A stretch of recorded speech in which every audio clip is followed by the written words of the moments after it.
Hello guys, एक और video में स्वागत है भाई फिर से। तो जो आज की वीडियो है यार, वो मैं अपनी बाइक से रिलेटेड करने वाला हूँ। थंबनेल में देख ही लिया होगा कि अभी जैसे ना बाइक को 3 साल हो गए हैं, तो अभी ये बाइक कैसी चल रही है और कोई शो आया नहीं आया, ये वीडियो उस चीज़ से रिलेटेड है। तो जो भी अब इस बाइक को मतलब हॉर्नेट को लेना चाह रहा होगा तो भाई उसके डाउट वगैरह क्लियर हो जाएंगे। तो ये शायद आखिरी रिव्यू है मेरी बाइक का। मैंने इससे पहले 2-3 वीडियो और बनाई थी, क्योंकि काफ़ी टाइम हो गया, लगभग 32-33 हज़ार किलोमीटर चल गई है और 3 साल हो गए। तो ये उसी चीज़ से रिलेटेड होने वाली है और इसके बाद शायद मैं बाइक को और कोई रिव्यू की वीडियो नहीं बनाऊंगा। तो फटाफट स्टार्ट करते हैं इस वाली वीडियो को। तो यार सबसे पहले मैं एक बार दिखा देता हूँ कि बाइक कितने किलोमीटर चल गई है। ठीक है, एक मिनट। तो यार बाइक चल चुकी है लगभग 32,500 किलोमीटर और इसे लगभग 3-3.5 साल हो चुके हैं। 3 साल 4 महीने या 3 साल 5 महीने इतना हो गया है और ये 32,000 किलोमीटर चल गई है। तो अभी एक एक पॉइंट से इसकी शुरुआत करता हूँ कि भाई क्या क्या मुझे इसमें इशू आया अभी तक और ये बाइक लेनी चाहिए या नहीं लेनी चाहिए। तो यार सबसे पहले मैं अगर ना बाइक की कंडीशन दिखाऊँ ना भाई, तो मैं बाइक की कंडीशन मैंने ना बहुत अच्छे से मेंटेन करके रखी हुई है। लगभग 3.5 साल हो गए बाइक को और पूरी की पूरी बाइक हमेशा मैं पूरा चमका कर रखता हूँ और फुल मेंटेनेंस पूरा। चैन वगैरह पे ल्यूब रहता है चैन पे हमेशा, और इंजन ऑयल वगैरह टाइम टू टाइम चेंज करता हूँ मैं। Fully synthetic engine oil use करता हूँ। तो जो पूरा का पूरा अभी लुक है बाइक का, वो बिल्कुल ऐसा लगता है नया हो। बिल्कुल कोई स्क्रैच वगैरह नहीं है, कुछ नहीं है, बढ़िया है, सबको मैंने संभाल कर रखी है। तो यार वीडियो शुरू करने से पहले चीज़ बता देता हूँ। मैंने रिसेंटली अभी इस पे लद्दाख की राइड करी थी। लगभग उसमें मैंने 2,500 किलोमीटर बाइक चलाई थी। तो वो सारी की 4 वीडियो मैंने अपलोड कर रखी हैं उससे रिलेटेड। तो भाई वो देखना चाहो तो देख लेना। इससे पहले वाली 4 वीडियो जो है वो लद्दाख राइड की थी और मैं इसी बाइक को लेके गया था हॉर्नेट को वहाँ पे। तो अब करते हैं एक एक पॉइंट की स्टार्टिंग।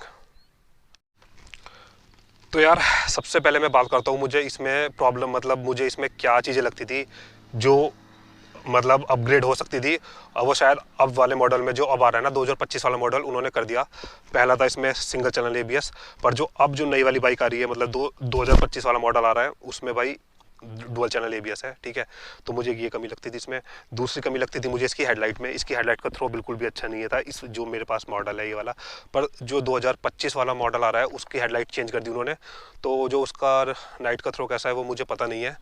यूट्यूब किसी और वीडियोस वगैरह में देख लेना यूट्यूब की। और तीसरा है यार ये जो कंसोल है इसका पूरा ये जो मीटर वगैरह है, अब इसमें ब्लूटूथ कनेक्टिविटी नहीं थी, पर अब वो भी हटा दी उन्होंने और नया वाला जो पूरा का पूरा कंसोल दे दिया उन्होंने, जिसमें पूरा कलर्ड है और ब्लूटूथ वगैरह है।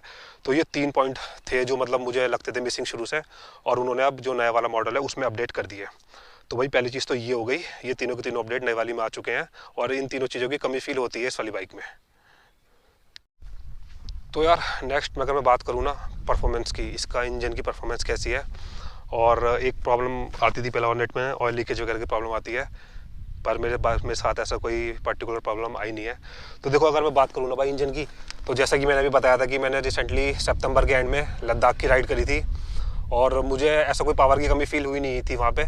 सिर्फ और सिर्फ वहीं पे मैं उमिंगला पास जा रहा था, तब बाइक ने बहुत ज़्यादा स्ट्रगल करा था। पहले गियर में भी कभी कभी स्ट्रगल कर रही थी, पर यार बहुत हाइट वाली एरिया था वो और ऑक्सीजन वगैरह की वहाँ पे बहुत कमी थी, तो इस वजह से हो रहा था। अदरवाइज़ पावर की मुझे इसमें कोई कमी लगती नहीं है, क्योंकि इसमें 17 bhp की पावर है और इसके साथ जो माइलेज आता है ना इसका भाई 38 से 40 तक का, वो बहुत ही बेस्ट है इस सेगमेंट में। मतलब अगर इस ऐसी पावर के साथ, ऐसे लुक के साथ अगर 40 का माइलेज मिल रहा है भाई, तो वो बहुत ही बढ़िया चीज़ है। ठीक है, तो वो मतलब बढ़िया है इस मामले में ना, पावर और परफॉर्मेंस के मामले में बढ़िया है। ठीक है, तो अभी एक और चीज़ बताता हूँ मैं जो मैं भूल गया था बतानी, जो मुझे इसमें जो सबसे बड़ी दिक्कत लगती है अब वाले मॉडल में, पता नहीं ठीक करी या नहीं करी, वो थी भाई इसकी सीटिंग। ये सीट बहुत हार्ड थी। ये देखो मैंने एक्स्ट्रा कुशनिंग डला रखी है इसमें। ठीक है, तो इसमें क्या है, एक्स्ट्रा कुशनिंग से ना ये थोड़ा सॉफ्ट हो गई। तो ये अगर लोगे बाइक तो भाई ये मार्केट से कम कराना पड़ेगा, पर नए वाले मॉडल में भी शायद वही हार्ड वाली सीट है। तो खैर ये तो बाहर से हम करा सकते हैं, ये बताना मैं भूल गया था। तो मैंने अच्छे खासा इसमें फॉर्म जो है इंस्टॉल करा रखा है, मस्त कुशनिंग हो रखी है इसकी। तो वापस आते हैं अपने इंजन वाले टॉपिक पे। तो भाई इंजन से रिलेटेड मुझे आज तक इसमें कोई भी इशू नहीं आया। सिर्फ एक बार इस यहाँ की जो गास्केट होती है वो कट गई थी, जिसकी वजह से ऑयल लीकेज हो रहा था। उसके अलावा आज तक कोई प्रॉब्लम नहीं आई मुझे इसमें।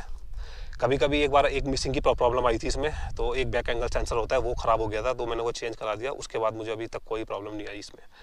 तो भाई इंजन से रिलेटेड 3 साल हो चुके हैं, 32,500 किलोमीटर चल चुकी है और ऐसा कोई भी मेजर इशू नहीं आया इंजन से रिलेटेड। मतलब इंजन से रिलेटेड इशू तो मुझे अभी तक आया ही नहीं। इसमें सिर्फ एक इशू आता है, जो वो होता है हीटिंग का। तो भाई मैं सिंपल सा बता देता हूँ, होंडा वाले जो ऑयल यूज़ करते हैं वो अच्छी क्वालिटी का नहीं होता। अगर आपकी गाड़ी में भी ये वाला इशू आता है हीटिंग का, तो कैस्ट्रॉल का या मोटूल का 10W40 fully synthetic engine oil use कर लेना। और एक चीज़ का ध्यान रखना, ये जो होते हैं ना, ये एयर कूल्ड इंजन है, इन्हें पता नहीं क्या बोलते हैं, विंस बोलते हैं शायद।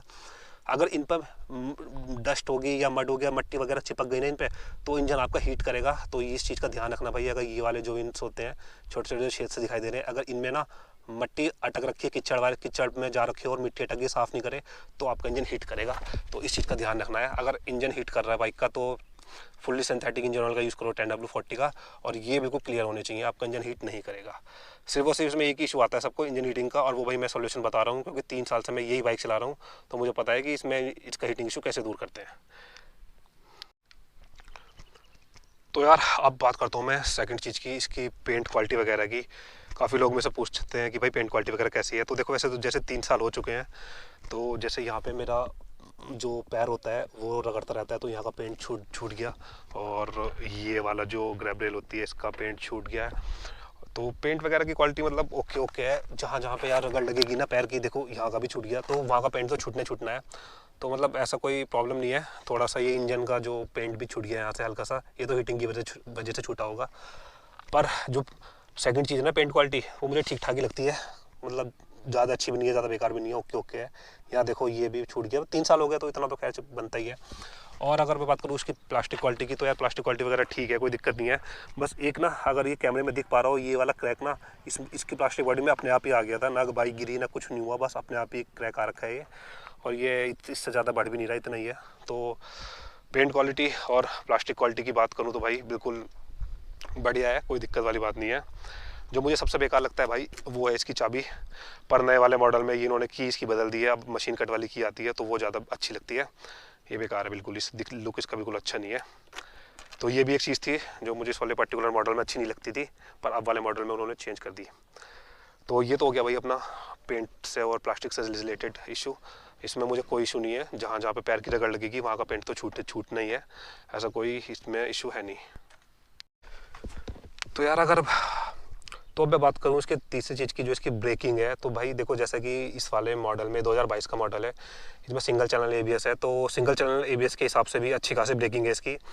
ब्रेकिंग से रिलेटेड मुझे कोई इशू नहीं आया भाई, बढ़िया ब्रेकिंग है। और अब तो डुअल चैनल ABS आ रहा है, तो मुझे लगता नहीं है कि कोई प्रॉब्लम होगी। जब सिंगल चैनल ABS में मुझे कोई इशू नहीं मिला, तो डुअल चैनल में तो नहीं होगा। तो भाई ब्रेकिंग के मामले में भी अपना बढ़िया है, कोई प्रॉब्लम नहीं है। अब बात करूँ मैं तीसरी चीज़ की, मैं थर्ड या फोर्थ, शायद फोर्थ है, तो सस्पेंशन की। तो यार इसका ना जो ये रियर वाला सस्पेंशन है, काफ़ी हार्ड है। अगर कहीं झटके वगैरह गड्ढे वगैरह में जाओगे भाई, तो दिक्कत करेगा, थोड़ा सा हार्ड है लगता है बाकी बाइक के मुकाबले। पर उतना हार्ड भी नहीं है, नॉर्मल है। नॉर्मल भी नहीं कह सकते, नॉर्मल से थोड़ा सा हार्ड है, पर धीरे धीरे आदत हो जाएगी। तो मैं बता रहा था कि ये चीज़ थोड़ा सस्पेंशन इसका हार्ड है। और थोड़ा हार्ड मुझे इसलिए भी लगता है क्योंकि भाई मैंने जो टायर इसमें अपग्रेड किए हुए हैं, मैंने प्रॉपर ऑफ रोड वाले जो टायर, प्रॉपर ऑफ रोड नहीं मतलब इन्हें मतलब टूरिंग पे और ऑफ रोडिंग पे दोनों में यूज़ कर सकते हैं इन वाले टायर को। देखो ये रियर वाला टायर है मेरा, ये भी मेरा थोड़ा ऑफ रोडिंग वाला है, और जो फ्रंट वाला टायर है मेरा, ये भी मैंने थोड़ा, इसका भी ऑफ रोड वाला पैटर्न है। तो ये सब मैंने लद्दाख जाने से पहले चेंज किया था, क्योंकि ये हाईवे के लिए और ऑफ रोड के लिए सही रहते हैं।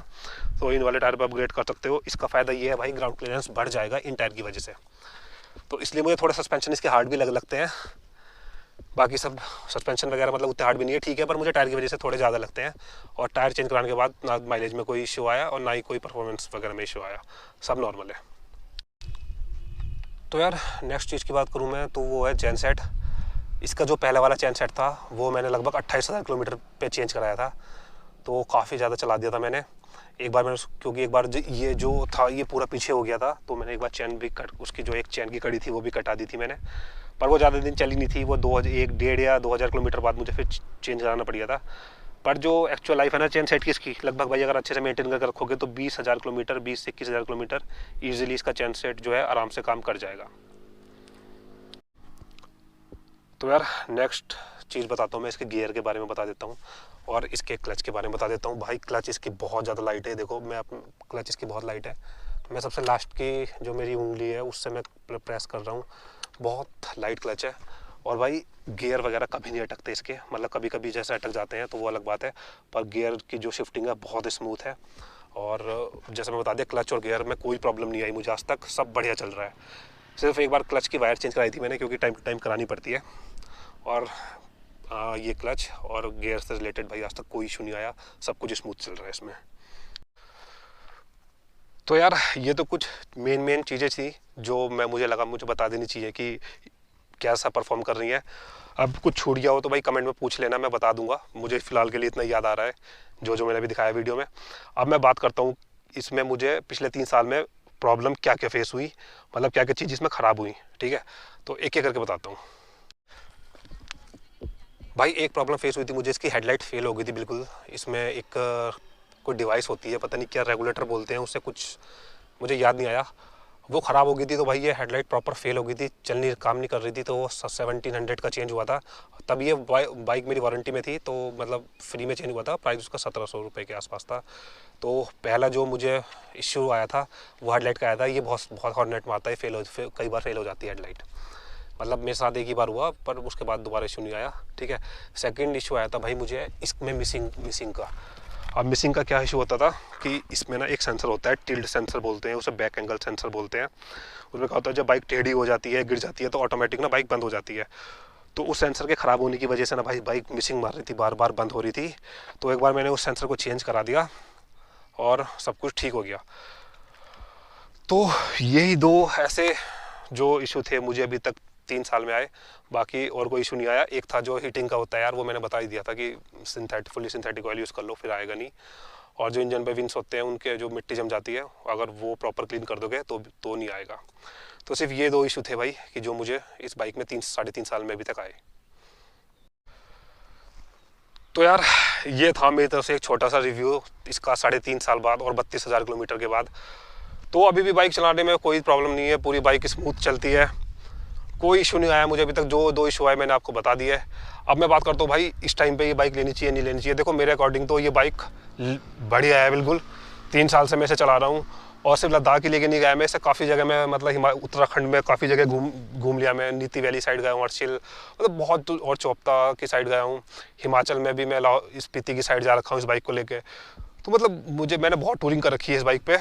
और हालांकि एसेसरीज वगैरह मैंने कुछ लगा नहीं रखी, पर मेरे चैनल पे देखोगे तो मेरी राइड वाली और ट्रैवलिंग वाली वीडियो ही अपलोड मिलती है हमेशा। तो भाई ये बात करें ना अगर, तो भाई ये 2025 में या 26 में लेनी चाहिए नहीं लेनी चाहिए, तो ले सकते हो, कोई ऐसा इशू नहीं है। बस एक जो प्रॉब्लम रहेगी वो इसकी सीटिंग के साथ रहेगी। चाहे मैंने इसमें एक्स्ट्रा जो फॉर्म है वो इंस्टॉल करा रखी है, पर लेकिन पीछे वाला बंदा इस पर प्रॉपर ठीक से बैठ नहीं पाता, क्योंकि जो सीट की चौड़ाई है ना भाई बहुत कम है। तो बस ये देख लेना, अगर फैमिली में कोई पीछे बैठेगा तो प्रॉब्लम हो सकती है, बाकी और कोई प्रॉब्लम है नहीं। तो भाई अभी जो आ रहा है इसका नया वाला मॉडल जो डुअल चैनल ABS वाला आ रहा है, तो वो और ज़्यादा बेहतर कर दिया उन्होंने। इंजन से रिलेटेड कोई इशू आता नहीं है, और जो इशू वगैरह आते थे इसमें डुअल चैनल ABS का और हेडलाइट का, वो उन्होंने शायद नए वाले मॉडल में अपना चेंज कर दिए हैं।